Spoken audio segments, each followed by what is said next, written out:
ঠাম্মা, প্রেম করছো?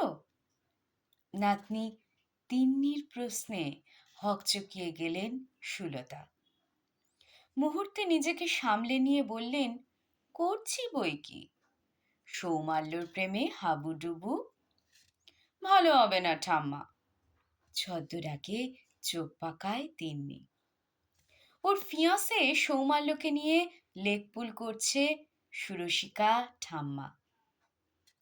অজান্তেই সুলতার ক্ষতে আঘাত করেছে তিন্নি। দুর্ভাগ্যক্রমে সুলতার ৩২ বছরের দাম্পত্য সম্পর্ক প্রেমে পৌঁছায়নি।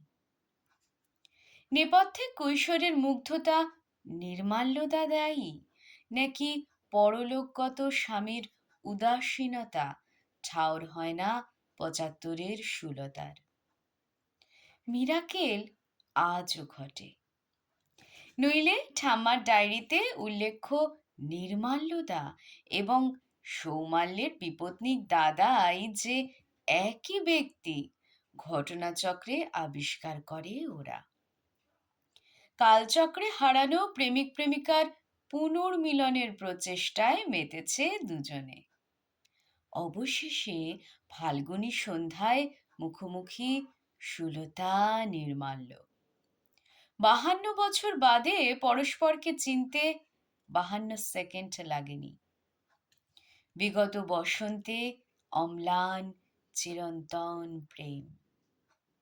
নমস্কার, শুনছিলেন সুদীপ্তা ব্যানার্জির লেখা প্রেমের গল্প। প্রযত্নে সানার গল্পের ছবি।